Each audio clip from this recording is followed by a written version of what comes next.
का हमनी के एगो विश्वास सरकार आवता का एगो ऐसन कुछ होता जन परमेश्वर हमनी के दुनिया खातिर का कह सकतइन जा कि हमनी के आवे वाला समय खातिर तैयार बाइन जा कि ना। हम ई सब जवाब के साझा करे खातिर आइल बानी। हमार नाम केमी ऑटोन बा और खुला बाइबल के भविष्यवाणी में रउआ सबके स्वागत बा।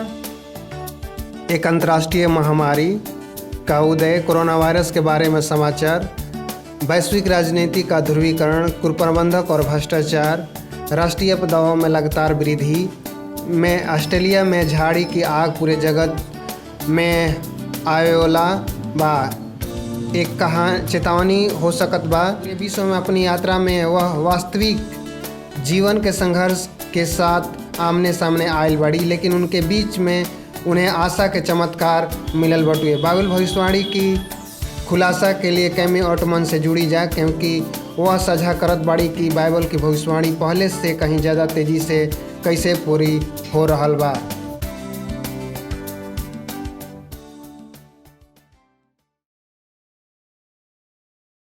बाइबल भविष्यवाणी के खुलासा में रउआ सबके स्वागत बा।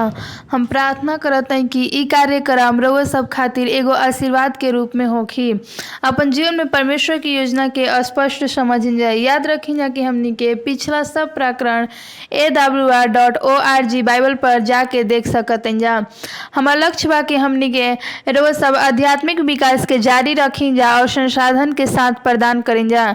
यदि रउआ सबके पास कोनो प्रश्न बा तो हमरा पास बाइबल खुलासा प्रस्तुत उपलब्ध बा। एकरा अलावा यदि रउआ सब चाहतन जा कि रउआ सबके पास जौन भी आवश्यकता हुई ओकरा के प्रार्थना करे के हमरा साथ जुड़िन जा और नीचे दिल गई लिंक पर क्लिक करके ओकरा के साझा कर सकतन जा। परमेश्वर अद्भुत बावन और कल हमने के सीखने जा कि पशु के छाप से डरे के हमने की जरूरत नहीं खे और सबसे निश्चित रूप से ई हमने के प्राप्त करे के आवश्यकता बाकी वास्तव में परमेश्वर अपन लोग खातिर अभी भी पवित्र आत्मा के माध्यम से तैयार कर रहल बावन और हमने के अंत के दिनों में सामना करे खातिर तैयार रहे के बाद रोज पवित्र आत्मा के द्वारा अपन मोहर प्राप्त कर सकतन जा। और हम ई प्रार्थना पूर्वक आज्ञाकारिता से प्रेरित बाई कि आज हम अंत समय की घटना के बारे में हमने के अध्ययन करतन जा। आज हमने के परमेश्वर प्रेरित यूहन्ना के माध्यम से प्रकाशित वाक्य के शुरुआत में एक समय में भविष्यवाणी के हमार भविष्य जहाँ चर्च और राज्य के एक बार से मिल रहे का पहले की शुरुआत हो गई रहे का हमने के उस समय में प्रवेश करे वाला बाइन जा। सबसे महत्वपूर्ण सवाल के जवाब हमरा साथ बना रहें जा और हमने के प्रार्थना करें जा और अपन अध्ययन विषय पर शुरू करें जा। स्वर्गीय पिता परमेश्वर, मुझे स्वयं को खाली कर दे और मुझे अपने पवित्र आत्मा से भर दे। मेरे होठों का अभिषेक केवल अपने शब्दों से हो सके और मुझे अपना पात्र बना ताकि स्पष्ट रूप से यह संदेश में दे सकूं। प्रभु, हमारे पीढ़ी के लिए कितना महत्वपूर्ण है, अभी मेरे साथ बने रहिए। प्रभु, मेरे माध्यम से बातें कीजिए। यीशु के अनमोल नाम में आमीन। जतने में एगो पादरी सदस्य के अपन मित्र और परिवार के साथ संदेश साझा करत रहे और खातिर वो एगो साक्षी उपकरण के रूप में एगो मसीही रेडियो कार्यक्रम उपयोग करे खातिर प्रोत्साहित करे के मेमना मियाबन से एकरा के हृदय में ले लस और जहाँ भी उ गए ओकरा के छोटा रेडियो के साथ अपन साथ लेके जात रहे। मेमा नेबियास शहर के नज़दीक शराब खाना स्थित में एगो बगीचा रहे। हर रोज वो अपन पौधा के साथ और सब्जियों के साथ जुड़ा रहत रहे। अपन रेडियो स्टेशन में वो सब कोई के मसीही द्वारा रेडियो कार्यक्रम के उपयोग करे खातिर उत्साहित करत रहे। मेमना में व्यक्ति के एगो हृदय से ले लल और जहाँ भी गई अपन छोटा रेडियो के अपना साथ लेके जाए लागल। मेमना में व्यक्ति शहर के नज़दीक शराब खाना स्थित एगो बगीचा रहे। हर रोज अपन पौधा और सब्जी से जुड़ल हुई रहे और अपन रेडियो के खोल देलस और आवाज़ बढ़ा के पास के शराब खाना के अंदर मालिक सुनलस और दिलचस्प लेवल शुरू कर दिलस। वह कई भी चीज़ से इतना सहज हो गई कि बगीचा में रेडियो के ध्वनि आवे के बारे में सुनाए लगल। वह अपन रेडियो में एक चैनल खोजे के फैसला कैलस और बेहतरीन तरीका से सुने लागल। अपन ग्राहक के शुरुआत करल और बाइबल के भविष्यवाणी की खुलासा जैसे उपदेश के माध्यम से होखेला। जल्द ही वो केवल सुने वाला ना रहे। शराबी जब रोज पिए आवत रहसन उ ओकरा से सवाल सुनलसन और पूछे लगलसन। अंत में उ एगो साथ मिल के पिए के बजाय रेडियो सुने से सहमत भइल। मालिक उनकरा के ग्राहक शराब खाना में अपन बाइबल और रेडियो के साथ मिलन, जैसन के एडवेंटिस्टों में विश्व रेडियो कार्यक्रम से बाइबल पर आधारित संदेश प्रस्तुत कइल जाला। पुरुषों के अनमोल सत्य के खोज कइल जाला और ओकरा पहिले उ कभी भी ना सुन सकत रहे। विश्व दिवसीय श्रृंखला के अंत में मालिक अपन जीवन के यीशु के देवे खातिर उ फैसला कैलस और उ अपन 20 गो ग्राहक के साथ बपतिस्मा लेलस। ई एगो खुशी के बात भइल कि बपतिस्मा के बाद एगो नई छोटा मंडली के शराब खाना के उपासना के स्थान में बदले खातिर फैसला लेलस। उ हर सबत मिल के भजन गाना करत रहे और बाइबल के अध्ययन करत रहे। मेमा मी बयानी अक्सर खुश भर दिल के साथ उ रहत रहे और परमेश्वर उनका माध्यम से काम करत रहन। ई एगो सुसमाचार के शक्ति के अद्भुत प्रमाण ह। निरर्थक और मजे के स्थान पर एगो सृष्टिकर्ता प्रशंसा और उपासना करे खातिर एक स्थान हो गईल। ए लोग उनका बाइबल में पुष्टि कैलन और सच्चाई सुन लगलन। उनका पालन करे खातिर प्रतिबंध इतना आसान हो सकेला। प्रकाशित वाक्य के पुष्टि में सच्चाई सुने खातिर पालन होखेला। प्रकाशित वाक्य पुस्तक में धर्म के दो प्रणाली के वर्णन करेला, ओकरा में उपासना के दो तरीका के दर्शावल जाला। प्रकाशित वाक्य हमनी के दो विकल्प खातिर एक साथ प्रस्तुत करेला। वास्तव में हमनी के कोई भी बीच में मैदान में ना छोड़ेला। रोज सब बीच में ना रह सकते। पृथ्वी के इतिहास के अंतिम दिन में पुरुष और महिला खातिर एगो मजबूत अनुरोध प्रस्तुत करेला। यीशु वचनबद्धता खातिर एगो जरूरी पुकार कैले रहन। दो स्त्रियां के प्रकाशित में प्रतीक के संक्षेप में प्रस्तुत कैल जाला। जब हमनी के देखल जी यिर्मयाह ओकर 6 के 2 में तो भविष्यवक्ता कहेलन कि हम एगो सिय्योन के बेटी के तुलना एगो प्रेमी और सुकुमार स्त्री से कैले रही। सिय्योन के बेटी के परिभाषा है कि जौन परमेश्वर लोग के चरित्रित करेलन उ परमेश्वर के अपन चर्चा के तुलना एगो सुंदर शुद्ध स्त्री से करेलन। इफिसियों 5 अध्याय में यीशु अपन कलीसिया के दुल्हन खातिर एगो वफादार पति हवन। प्रकाशित वाक्य 12 में सफेद कपड़ा पहनल एगो स्त्री एगो मर्म भेदी प्रतीक बाई और उ अपन सच्चा प्रेमी यीशु के प्रति वफादार बाई। उ एगो झूठा सिद्धांत के भ्रष्टाचार से निर्मल बाई। ओकरा से मसीह के दुल्हन या पृथ्वी पर के ओकर चर्च में रूप में वर्णित कइल जाला। प्रकाशित वाक्य ओकर 17 में एक और स्त्री उदय होखेली और उ स्त्री एगो लाल रंग के पशु पर सवार होखेली। बाइबल उनकरा के एगो बेश्या स्त्री कहेला और वह अपन सच्चा प्रेमी से यीशु के छोड़ देवेली और उ बेश्या धर्म त्यागी प्रणाली हो जाली। आज रात हमने के विशेष रूप से ओ बेश्या पर नजर डालल जी काशी कि हम ई विषय में एक साथ अध्ययन करल चाहते हैं। हमने के देखल जी कि हमने खातिर विषय कितना ही महत्वपूर्ण बा। अगर ई बाइबल में बात तो हमरा माने को होई। अगर ई बाइबल से सहमत नहीं खे तो हम भी एकरा से सहमत नहीं खी। यहाँ तक कि अगर पूरा दुनिया झूठी कहानी और मानव प्रणाली के अनुसार करी तो हम परमेश्वर के वचन पर खड़ा होके के जरूरत बा। अगर कोई मेरे साथ ना चली तभी हम अपन उनकरा के अकेले ही पालन करम। नया नियम चर्च ईश्वर के वचन पर खड़ा होके के जरूरत बहुए। जब हमने के प्रकाशित वाक्य ओकर 17 के 1 में देखल जा कहेला और जौन 7 स्वर्गदूत के पास 7 गो कटोरा रहे ओमे से एगो आकर मुझसे यह कहा कि इधर आ, मैं तुझे वह बड़ा वेश्या का दंड दिखाईम और जौन बहुत से पानियों पर बैठल बिया। पृथ्वी के राजा के व्यभिचार कैलस और पृथ्वी के निवास उनके साथ व्यभिचार के मंद्रा पी के मतवाला कर दिलस। यहाँ तक कि एगो सच्चा तस्वीर सच्चा चर्च के ना बल्कि पतित चर्च के ह जवन अपन सच्चा प्रेम यीशु से दूर चल गए रहे। एकर मतलब ई भइल कि उ ढेर सारा पानी पर बैठा रहे। बाइबल खुद के प्रकाशित वाक्य 17 के 15 में व्याख्या करेला कि फिर उसने मुझसे कहा कि तू पानी को देख जिस पर बेश्या बैठी हैं। वे लोग और भीड़ और जाति और भाषा हैं जेकरा साथ पृथ्वी के राजा के व्यभिचार कैलन। व्यभिचार का है? ई एगो अवधि व्यभिचार एक निम्नलिखित चर्च में होखेला। चर्च राज्य के साथ एकजुट बा। सच्चा कलीसिया सिद्धांत में कलीसिया यीशु के साथ एकजुट बा। निम्नलिखित चर्च सत्ता खातिर राजा और पृथ्वी के राजनीतिक नेता के देखल जाला। जब चर्च अपन सच्चा प्रेमी मसीह के छोड़ देवेला त ओकरा बजाय एगो धर्मनिरपेक्ष श्रोता से सत्ता के तलाश करे के होखेला, काशी कि अब यीशु के साथ जुड़ल नहीं खे। ई चर्च पृथ्वी के राजा या राज्य के अधिकारियों के शक्ति के तलाश में रहेला। जब स्त्री भीड़ के ध्यान आकर्षित करेले तो उ जान जाला कि उ कैसन ही बैगनी और लाल रंग से लिपट रहले और नया प्रेमी के लुभावे खातिर उ गहना से और लाल कपड़ा से सज के पशु पर बैठा रहले।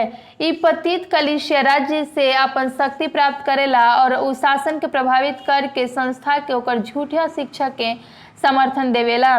प्रकाशित वाक्य ओकर 17:3 में कहेला कि तब ओकर आत्मा जंगल में हमरा के ले गइल और उ हमनी के किरमिजी रंग के पशु पर निंदा करे वाला के नाम से छापर है उ गइल और ओकरा जेकरा साथ 7 सिर और 10 सिंग रहे उ एगो स्त्री के साथ बैठल हुए देखलस।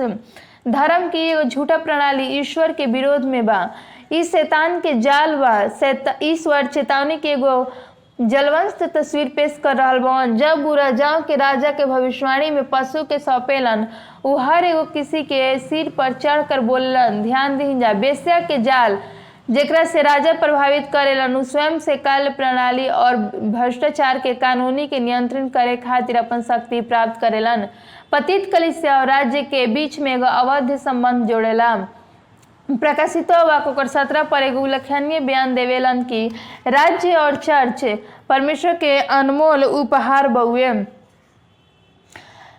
बा, लेकिन पशु की स्थिति अपवित्र और पशु की तरह हो जाला। चर्च के धर्म त्यागी बेश्या बन जाला।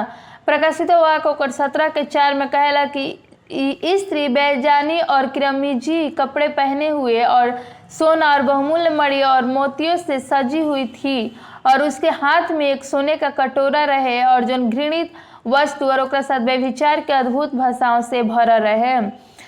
आइन जा हमने एकरा बारे में सोचे जाकर वो सब एगो धार्मिक प्रणाली के बारे में जानत जा जेकरा साथ पुरोहित बैंगनी और लाल रहे।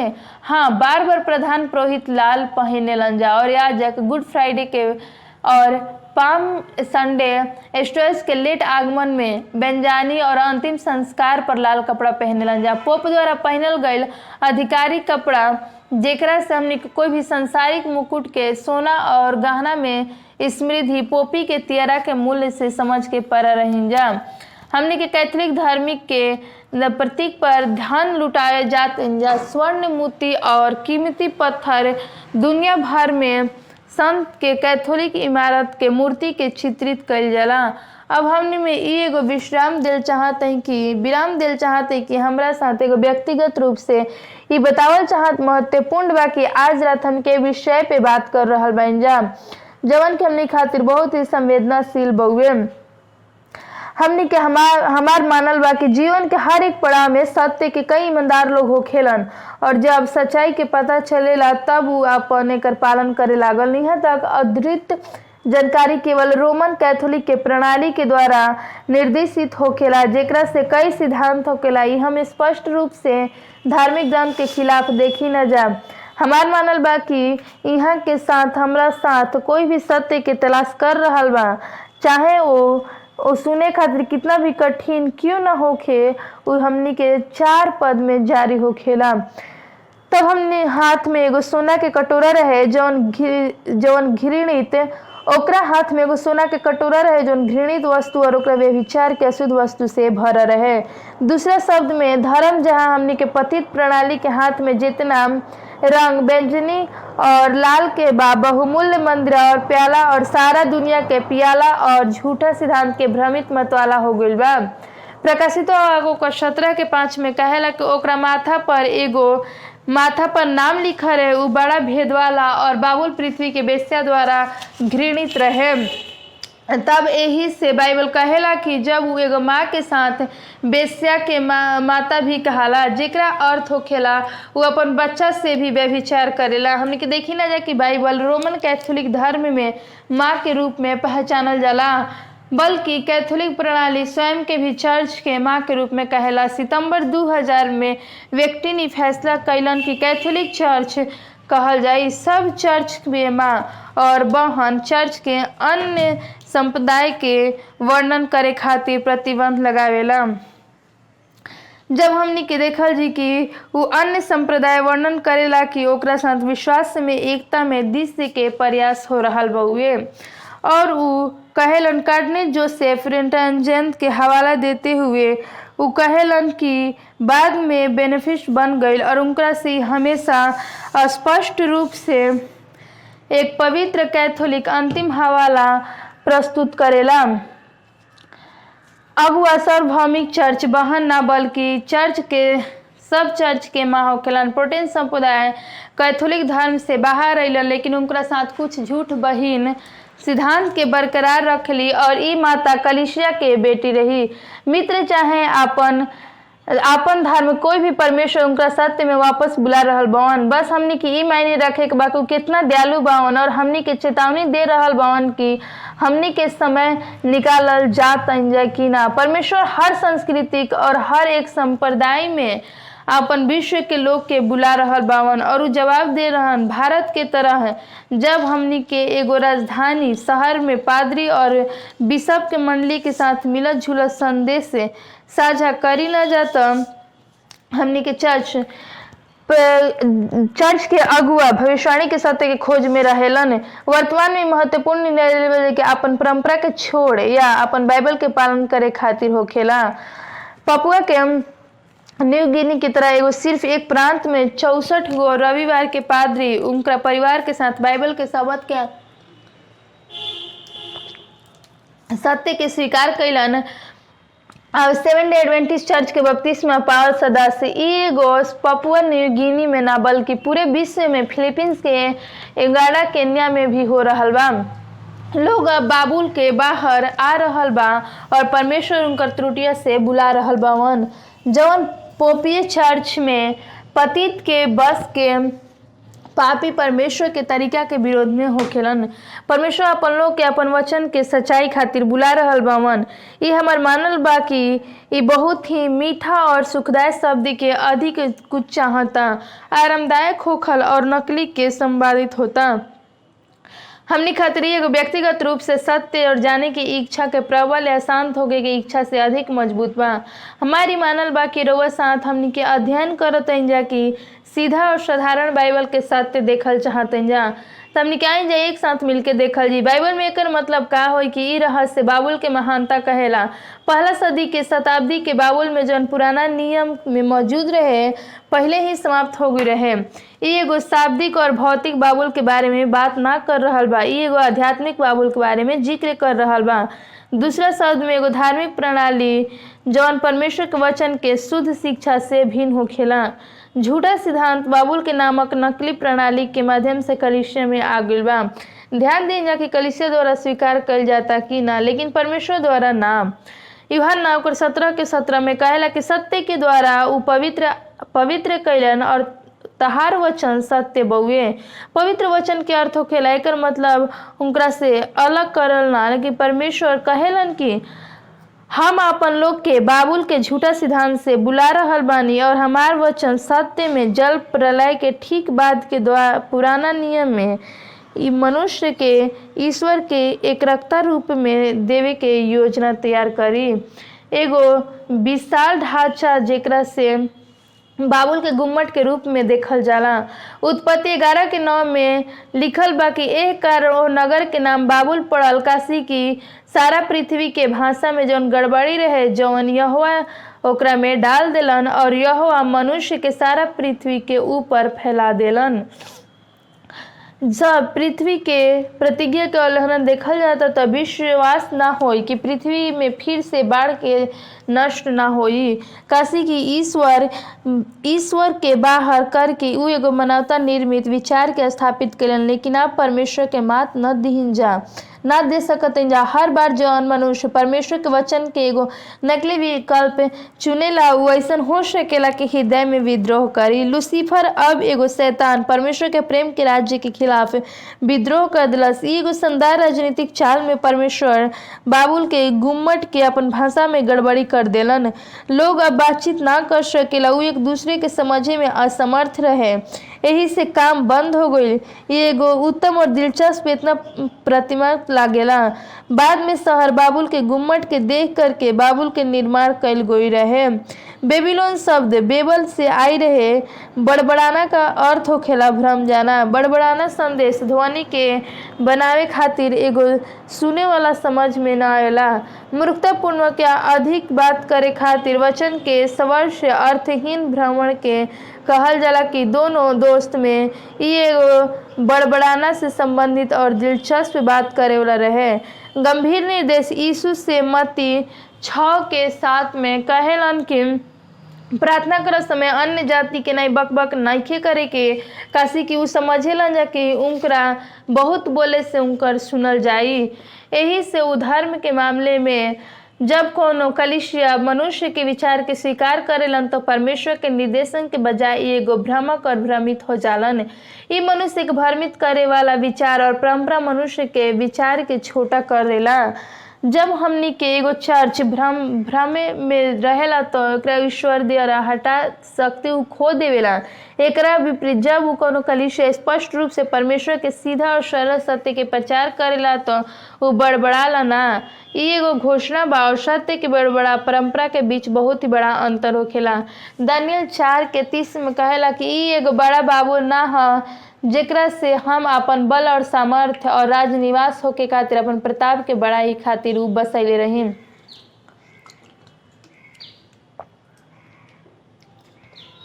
आध्यात्मिक बाबुल एक मानव निर्मित धर्म के प्रतिनिधित्व करेला।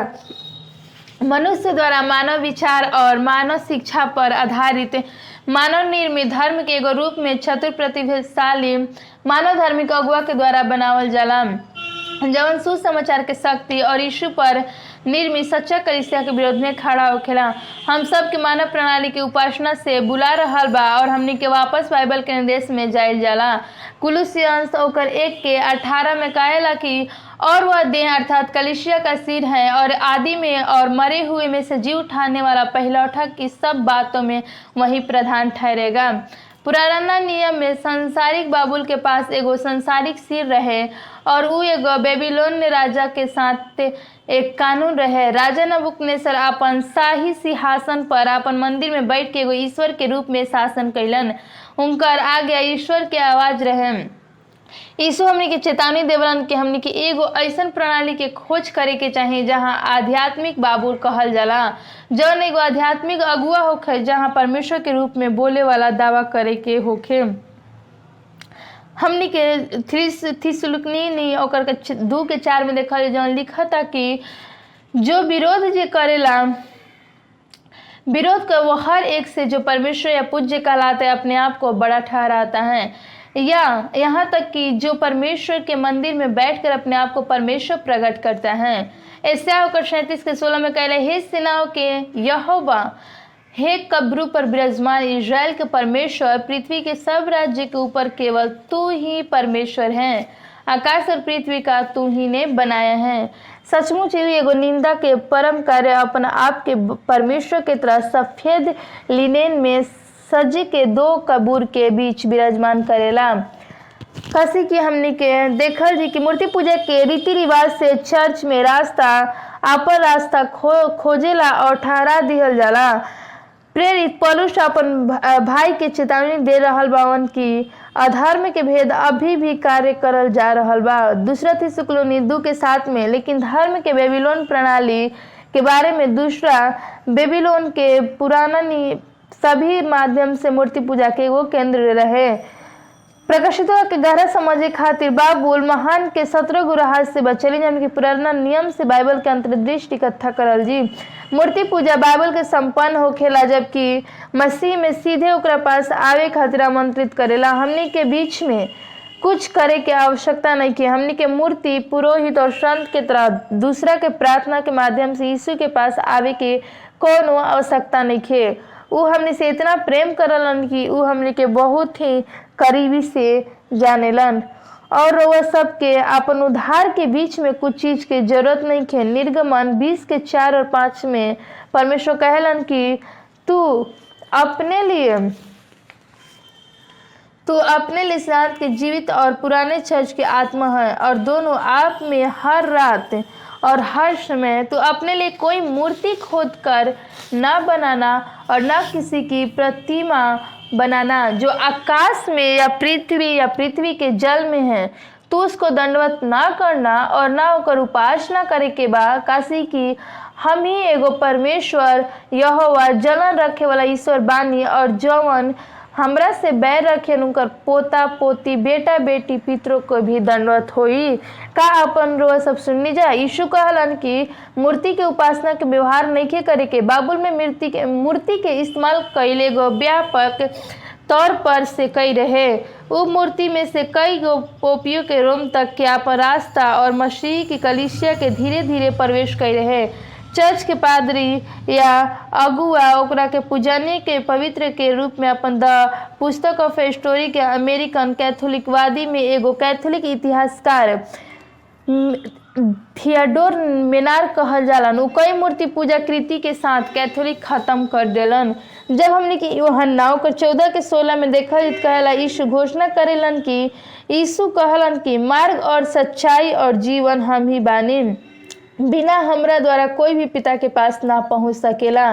जब तक रउआ सभी विश्वास ना करम जा कि परमेश्वर ही सब कुछ बावन हमने के कभी भी आप रउआ सब पाप में मर जाइम जा। यूहन्ना 8:24 में कहेला कि इसीलिए मैंने तुमसे कहा कि तुम अपने पापों में मरोगे, क्योंकि यदि तुम विश्वास ना करोगे कि मैं वही हूँ तो अपने पापों में जरूर मरोगे। और किसी दूसरे के द्वारा उद्धार नहीं, क्योंकि स्वर्ग के नीचे और मनुष्यों के बीच में और दूसरा कोई नाम नहीं जिसके द्वारा हमनी के उद्धार पा सकें जा। ई प्रेरित होकर 4:12 में लिखल बा। लाखों मसीही अपन उपासना कल्पित वस्तु के रूप में मूर्ति के सम्मान करेलन और एगो नकली अपने आप की केवल ओकरा से दूर करे के बचाव देखेलन। जब हमने के एहेजकल 8:13 और 14 में देखा तो परमेश्वर एहेजकल से कहलन, फिर उसने मुझसे कहा तू इनसे और भी अति घृणित काम देखेगा जो वे करते हैं। तब वो मुझसे यहोवा के भवन के उस फाटक के पास लेकर गए जो उत्तर की ओर था और वो स्त्रियां बैठी हुई तमुज के लिए रो रही थी। अब तमुज के है? तमुज वन संपत्ति के संसारी के गो देवता है। बेबीलोन के मानल जात रहे कि जब सर्दी के अंधेर हो जाला तो आकाश और लंबा रात होखेला, तब तमुज के मृत्यु हो गई रहे।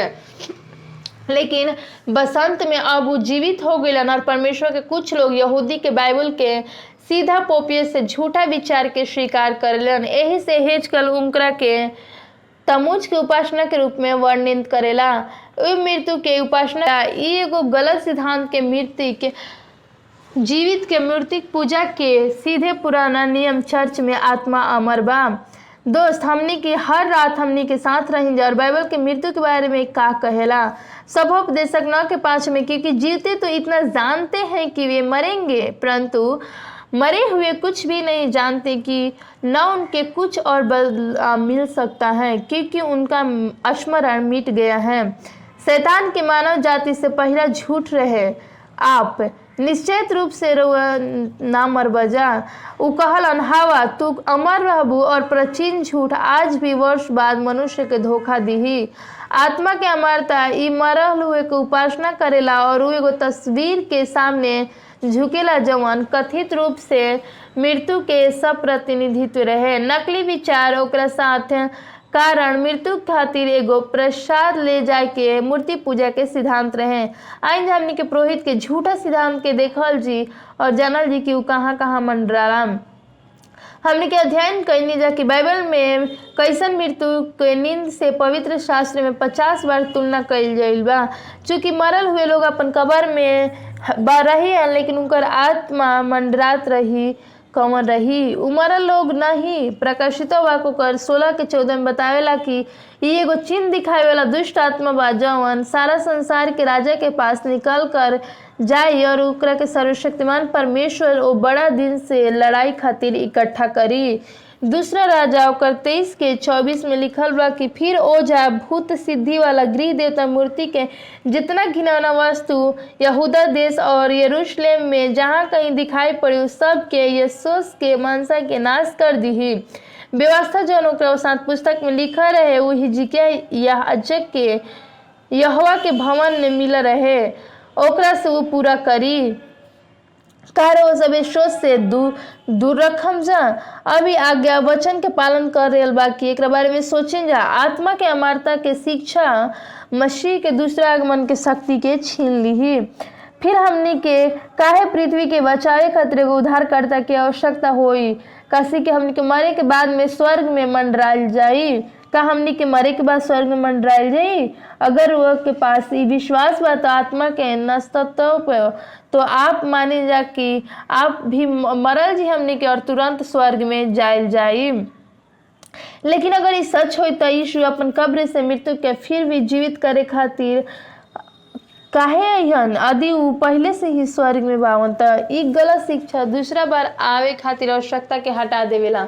परमेश्वर चाहतन तो हमने के यीशु के आवे के तुरंत ही उत्साहित रहें और स्वर्ग के सब घटना के दृश्य के देखे खातिर उत्सुक रहें जा। जब परमेश्वर मनसाहित रहन तो हर युग के कलीसिया के वापस लावे के इच्छुक रही। बाइबल के अनुसार जब हमने के यीशु के पास रहल जी तो यीशु में सुतल जी और हमने के साथ यीशु से हमने के हवा में मिले जाए जी और उठा लिया जाए जी। कलीसिया आत्मिक रूप से हमने के तीव्र रूप से इच्छा के खोज सकेला। बाइबल हमने के मार्गदर्शन पापी दुनिया के मानवता के बचाव खातिर लगातार इंगित करेला। सूर्य उपासना के एगो केंद्र है। सभी सूर्य उपासना अलग अलग मूर्ति पूजा प्रणाली के माध्यम से आगे रहे। ये हेजकल 8 के 16 में ये महत्वपूर्ण पद कहेला कि तब वो यहोवा मुझे यहोवा के भवन के भीतर आंगन में ले गया और वहाँ यहोवा के भवन के द्वारा के पास ओसारे और वेदी के बीच में कोई 25 पुरुष अपना पीठ यहोवा के भवन की ओर अपने मुख पूर्व की ओर थे किए हुए थे और वे पूर्व दिशा की ओर और वो पूर्व दिशा की ओर सूर्य को दंडवत कर रहे थे। यहाँ तक कि एगो आकर्षण इतिहास बाकी रविवार के उपासना के उत्पत्ति में समझे में मदद करेला। यहूदी जब बेबीलोन के विचार के स्वीकार करेलन तो कि आत्मा अमर बा यही से कि मृत्यु तमुज के प्रार्थना कर रहल बा। वो परमेश्वर के घर यहूदी मंदिरा में थे और जहाँ परमेश्वर के मंदिर में उपासना करत रहन जा सचमुच घूम के सूर्य की ओर मुंह कैले रहे ताकि वो एगो पूर्व की ओर से सूर्य के मुंह कह के वो अपन अगुआ सूर्य की उपासना कर रहे जौन सूर्य बेटा के जगह रहे। ये परमेश्वर के चेहरा पे एगो तमाचा बउए। सूर्य की उपासना से चर्च के स्तर की गिरा दिहल गइल बा। बेबीलोनीय धार्मिक स्तर से यहूदी धर्म के साथ एगो एकजुट रहे। फिर सूर्य के उपासना मसीही कलीसिया में आई रहे।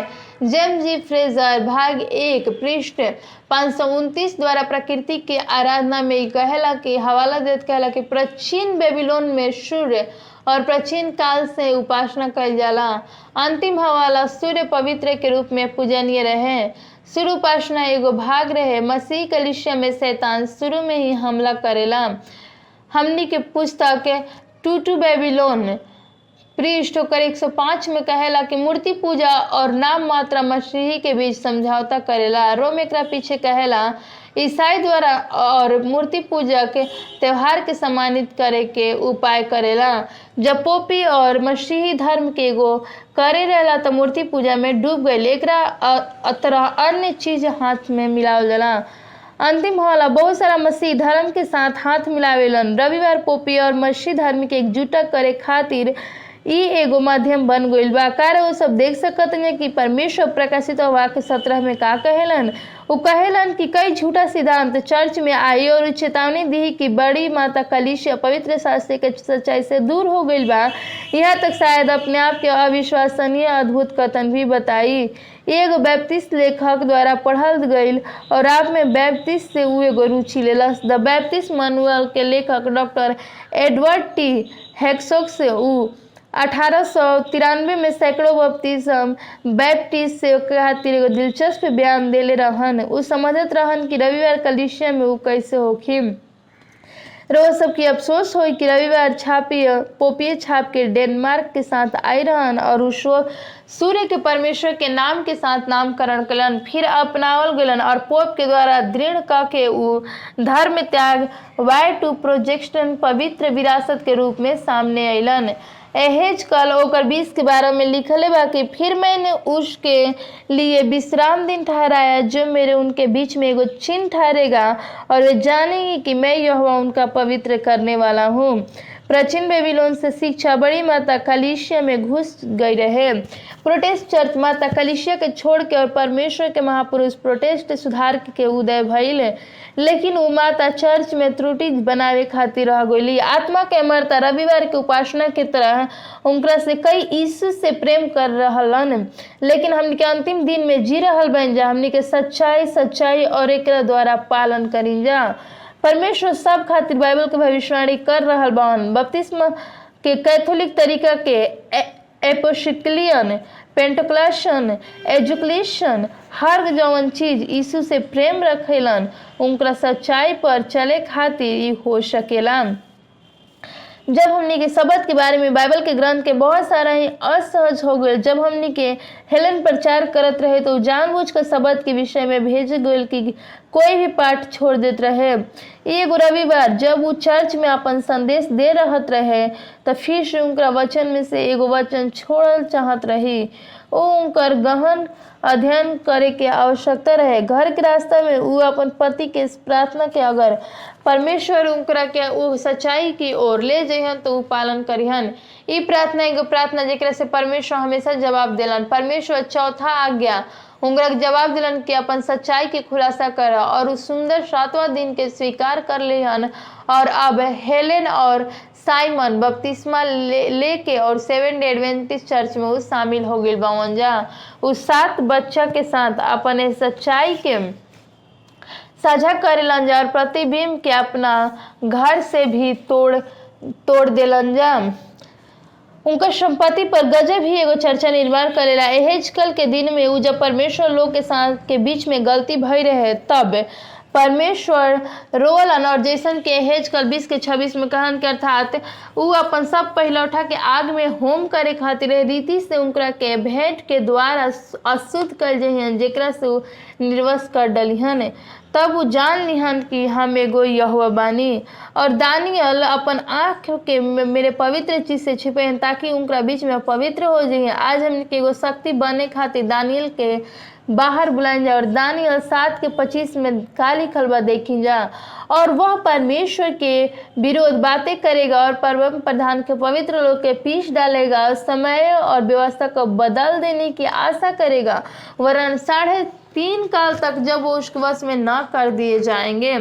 कहीं भी संसारिक चर्च के पास परमेश्वर के आगे के बदले और वचन के बदले खातिर अधिकार ना होखेला। ऐसा कोई भी प्रश्न नहीं थे। प्रचारक के प्रचार करे खातिर वो वापस परमेश्वर के सच्चाई और बेबीलोन से भाग करके वेश्या स्त्री बाइबल में जाने की जरूरत हुए।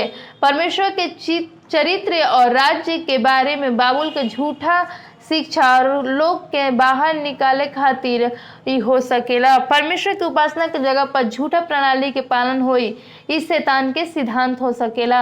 हालांकि परमेश्वर स्पष्ट रूप से अपन लोग से प्रेम करेलन और उ उनकरा खातिर ईमानदारी से चाहेलन। उ भले ही वर्तमान में धोखा खा सकेलन उ चाहे बाबुल के झूठी शिक्षा के छोड़ दिए से। नीति वचन होकर 16 के 25 में लिखल बा कि ऐसा भी मार्ग है जो मनुष्य को सीधा देख पड़ता है परंतु उसके अंत में मृत्यु ही मिलता है। अज्ञानता त्रुटि के पाप खातिर कोई बहाना ना होखेला। जब परमेश्वर की इच्छा जाने खातिर होखेला तो हर अवसर पर भी मिलेला। हमनी के अपन वचन देन जा कि उनकर शिक्षा के प्रचलित हो सकेला। अब वो खुद में भी अपन आवश्यकता होखेलन। जब व्यवस्थापक यीशु के पास आइन जा और पूछी जा कि हमने के अनंत जीवन के कैसे प्राप्त करें जा और ओकरा खातिर का जरूरत बा, तो उद्धारकर्ता उनकरा के पवित्र शास्त्र की ओर इशारा करत हुए कहलन व्यवस्था में का लिखल बा, वो अपन अच्छा इरादा खातिर प्राप्त ना कलन। का ई पर्याप्त ना रहे? जवन सोचत रहन उ करल सही रहे? सेवक बतेलन कि का उ सही रहे? उ एगो मात्र उद्धार दावा के उनकरा साथ में शास्त्र में खोजल चाहत रहन। परमेश्वर 10 आज्ञा अब अनिवार्य बउए कि परमेश्वर के नैतिक ज्ञान खातिर चरित्र के उनकर दर्शावेला। कई तरह के दूर कैल गईल और हमनी के लागू कर कि बाइबल में चलने जा हमनी के यीशु के नया नियम यूहन्ना और 14:15 में लिखल बा, यदि तुम मुझसे प्रेम रखते हो तो मेरी आज्ञाओं को मान। हमनी के नया नियम में रोज सबके कलीसिया रविवार के पवित्रता में सिखावेला कि पहला दिन के जगह में परमेश्वर के द्वारा उनकर विशेष अधिकार रूप से स्वीकार करी रहे, ना कि परमेश्वर की ओर से। काशी की परमेश्वर उहे बवन और उ कभी बदल ना सकेलन। मलाकी 3:6 में लिखल, यदि उनकर चर्च सिखावेला कि उनका पास यीशु के बाद बचावे खातिर दूसरा मौका बा। मित्र, पवित्र शास्त्र के कई बार देखल गईल बा कि यीशु प्रत्येक व्यक्ति खातिर दूसरा आगमन में प्रतिफल लेके आ रहल बावन। यीशु उनकर तुलना नूह के समय में करेलन। जहाज के द्वार बंद हो गई रहे और दूसरा कोनो मौका ना मिल रहे। अभी भी रउआ पास मौका बा। विशेष रूप से हमनी के दुनिया में एक तरीके से दंग के हर काल के कोनो गारंटी नहीं के यीशु के माध्यम से अपन उद्धार सबसे ज्यादा मायने रखेला। अगर वो सब कलीसिया गुप्त रहस्य सीखल चाहते हैं तो बाइबल की ओर भागी जा और साथ में हमनी के पढ़े जा कि हर आँख है अब उनकरा के स्वर्गदूत के महिमा में साथ बादल पर आते हुए देखी। आवाज की ओर जोर से तुरही फूकल जाई, साथ एगो शोरगुल शानदार और विश्व में अंतिम की घटना हुई। यीशु के दूसरा आगमन कुछ भी लेकिन गुप्त हुई। कलीसिया पापी के विषय में युग न युग जलत रह जाई और कह के सिखावेला कि तू भाग के बाइबल की ओर भागे का और वचन के अध्ययन करेगा। सभोपदेशक होकर 9:5 में कहला कि क्योंकि जीते तो इतना जानते हैं कि वे मरेंगे, परंतु मरे हुए तो कुछ भी नहीं जानते और न उनको कुछ और बदला मिल सकता है। काशी के ऊपर स्मरण मिट गइल बा। अब हमनी के परमेश्वर के पास से अमरता बन जा। अब एगो बड़ा खतरा ई बा कि बाइबल हर आदमी के बारे में पढ़े खातिर हमनी के कहेला। मत्ती 7:13-15 में लिखल बा कि क्योंकि संकेत है वो फाटक जो बहुत से फाटक और शर्करा है वह मार्ग जो जीवन को पहुंचाता है और थोड़े हैं जो उससे पाते हैं। याद रखिए केवल 8 लोग रहन जा जे नूह के समय में और उ जहाज में प्रवेश कैलन जा और उ बचलन जा। उस समय दुनिया में केवल 8 लोग। ई पाठ बतावेला कि अधिकांश लोग यीशु के दूसरा आगमन में तैयार ना रह सकेलन जा। मत्ती 7:15 में यीशु कहलन, हम चेतावनी देते कि झूठा भविष्यवक्ता से सावधान रह जा जौन भेड़ के भेष में हमनी के पास आई परंतु अंदर से उ भेड़िया होई। एहेज कल 22:25 में लिखल बा, तेरे भविष्यवक्ता ने तुझे राजद्रोही की गोष्ठी में ओकरा से गराजे वाला सिंह के नाई अहेर पकड़ी और प्राणी के उ खो डाली। उ रखे हुए अनमोल धन के छीन ली और तुझ से बहुत स्त्रियों को विधवा करवाएगी। झूठा शिक्षक से सावधान रह जा। मनुष्य के शिक्षा से लोग के झूठ बोले खातिर ये मजबूर करेला। उस सच्चाई की तलाश करे से रोकेला। काशी की निश्चित रूप से पहले से ही उग्रसित बउए यीशु परंपरा या मनुष्य के सिद्धांत के स्वीकार करे से इनकार करेलन और हर तरह के शिक्षा के सच्चाई के कमजोर करेलन। मत्ती 15:3 और 6-9 में कहला कि उसने उसको उत्तर दिया, तुम कुछ भी रीति के कारण परमेश्वर की आज्ञा टालते हो तो वह अपने पिता का आदर ना करना, सो तुमने अपने रीति के कारण परमेश्वर का वचन को टाला है। हे कपटियों, एशिया तुम्हारे विषय में भविष्यवाणी ठीक ही करता है कि वे लोग होठों से तो मेरा आदर करते हैं परंतु मन से वह मुझसे बहुत ही दूर हैं और ये व्यर्थ मेरी उपासना करते हैं क्योंकि मनुष्य की विधियों को धर्मोपदेश करके सिखाते हैं। जब तक परमेश्वर हमने खातिर कोई सी भी चीज से बाहर निकल बोलाई हन तब तक उनका पास कुछ होई। यीशु निवेदन करलन कि हमने के उनका पास आइन जा। वो हमने के सरल सत्य यदि वो सबके इच्छा बात कि पतित कलीसिया में ना रह जा और यीशु के बाबुल के बाहर आवे होला और अकेले बाइबल के सच्चाई पर खड़ा रहे के हमनी के जरूरत और हिम्मत के जरूरत बउए। हमनी के याद रखिए कि हमनी के जीवन में लोग के बारे में का कहेला वह सच्चाई की जाने की जरूरत बा मित्र। वह सब यीशु के नक्शे दम पर चलकर हमनी के परियोजन के दोस्त खातिर बहुत बड़ा साक्षी बने के बा। जितना वह सब साथ में बेबीलोन में रह कर सकते जा। हमनी के रविवार के उपासना कर रह के और ना करे के और दूसरे के साथ पशु के छाप से हमनी के कैसे सावधान रहे के बा एकरा से पाखंडी के रूप में देखल जाई और फलहीन होई। यीशु खुले तौर पर कहलन कि उनका पास कीमती भेड़ बा जौन अभी तक उनका के भेड़शाला में ना आए रहे, लेकिन जब उस सच्चाई के पुकारलन और सुनलन कि उनका रास्ता चुना जा। अब हर इस समय सीमा में हमने के देखा तेजा कि दुनिया चरम मरा रहल बा। परमेश्वर के भविष्यवाणी सच हो रहल बा। अभी भी हर समय उनका सुने या उनका अनुकरण करे के समय बा। बेबीलोन के घेरा पर अभद्र बैठे खातिर हर समय ना बचेला। जब परीक्षा के समय आवेला तब जितना लोग परमेश्वर के वचन के अपन जीवन के नियम बना दिलन उ गर्मी के दिन के तरह के प्रकट होखेला। सदाबहार और अन्य भेड़ के बीच कोई ध्यान देने के योग्य अंतर ना रहे, लेकिन जब सर्दी के विस्फोट आये तो सदाबहार बिना कट छांट के रहत रहे, जबकि अन्य पेड़ के पत्ता छीन लिया जात रहे। यही से झूठ दिल वाला प्रोफेसर अब असली मसीही से अलग ना कल जा सकेला। लेकिन अब भी समय बा के ऊपर जब अंतर स्पष्ट हुई तब उत्पीड़न शुरू हुई। आधा अधूरा और पखंडी लोग विश्वास से भटक जालन, लेकिन सच्चा मसीही चट्टान की तरह दृढ़ रहेलन। उनका विश्वास मजबूत होखेला और समृद्धि के दिन में तुलना में आशा ज्वाला रखेला। इर्मिया होकर 6:16 में कहलन कि यहोवा यो भी कहता है कि सड़कों पर खड़े होकर देखो और पूछो प्राचीन काल का अच्छा मार्ग कौन है, उसी में चलो और तुम अपने अपने मन में चैन पाओगे। पर उन्होंने कहा हम उस पर ना चलेंगे। आज रात हमने के क्रूस के पास आवे का और बाबुल के बाहर आइन जा और परमेश्वर के रास्ता चुने जा। कह वो सब स्वयं के सत्य की ओर ले जाए चाहते जा या ये जानल चाहते जा कि वो सब सत्य की ओर कैसे जाए जा।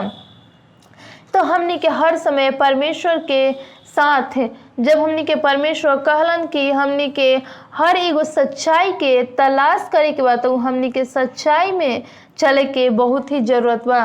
तब जाके हमनी के हर एक परमेश्वर के उस सीमा पे जौन परमेश्वर हमनी के बोलैले बवन हमार दोस्त हमनी के पहुँच सकते जा। हर उ एगो चीज जौन परमेश्वर हमनी खातिर चुनले बन परमेश्वर के भविष्यवाणी देखत है कि संच हो रहा बा दिन में हमनी के परमेश्वर खातिर तैयार हो सकी जा। परमेश्वर हर एक एक दिन हमनी के इस सिखावल चाहतवन कि वो कैसे परमेश्वर जवन बावन हमनी के जिस तरह से अंत के विषय में बाइबल में हर टाइम बतावल चाहतवन कि कैसे भी अंत के समय में वो हो सकेला और हमनी के वो अगवाह करल चाहतवन कि हमनी के कैसे भी वो तैयार रहेगा। बेबीलोन के घेरा पर अभद्र बैठे खातिर समय नइखे बचल। जब परीक्षा के समय आई तब जवन लोग परमेश्वर के वचन के अपन जीवन के नियम बना ले बावन उ गर्मी के दिन के तरह प्रकट होखी हन। जब परमेश्वर रही हन तो हमनी के बहुत ही खुश रहल जी। अगर हमनी के परमेश्वर खातिर सचमुच में तैयार रहल जी तो हमनी के झूम के उठ के कहल जी कि हाँ हमनी के सच्चा परमेश्वर हमनी के साथ में बावन। तो आइन जा आज रात अपन क्रूस के उठा के हमनी के सत्य के साथ चलिन जा और हमनी के सब सत्य तक कैसे जाए जी परमेश्वर से मिल कर के हर एक एक लोग हमनी के साथ में परमेश्वर इसके पास कैसे जाए कि वो हुए उनका रास्ता का वो हुए एकरा के समझे खातिर प्रार्थना करें जा। स्वर्गीय पिता आज रात हमनी के हर एक हृदय में एक विशेष जागृति खातिर प्रार्थना करल चाहते कि परमेश्वर रउआ ओ लोग खातिर जो रोते हुए सुनतनी हमरा के जानी और हमरा मन में होखी। हम सब खातिर प्रार्थना करते हैं कि आज हमनी के सब कुछ हमनी के आसपास दुर्घटना घट रहल बा होकर के होत जवन कुछ भी हर एक बार जानत ही रहुआ और हमनी के जानत है कि हमनी के अकेले नहीं खिन जा काशी के रहुआ परमेश्वर बई और शांत रह सकते और अपन वादा में आश्वासन हमनी के दिहिना। हमनी के प्रति रहुआ वफादार बानी और परमेश्वर हमरा के हर उत्तर खातिर बाइबल पढ़े में मदद करी और हमरा द्वारा उठावल जाए वाला हर एक कदम के साथ रहुआ रही। हमरा पीछे पहले और रहुआ हमनी के भ्रम की स्थिति से बाहर निकाली और एगो स्वतंत्र बाज जवन केवल आप ही रउआ दीहिन। हमनी के अपन जीवन बचावे खातिर, हमनी के क्रूस उठावे खातिर अपन आशीष दीही और हम प्रार्थना करतानी के सब बात के हमनी के दिल में रख सकिन जा। यीशु के अनमोल नाम में आमीन। मित्र, कार सब पवित्र आत्मा अभी भी दिल में काम कर रहल बा।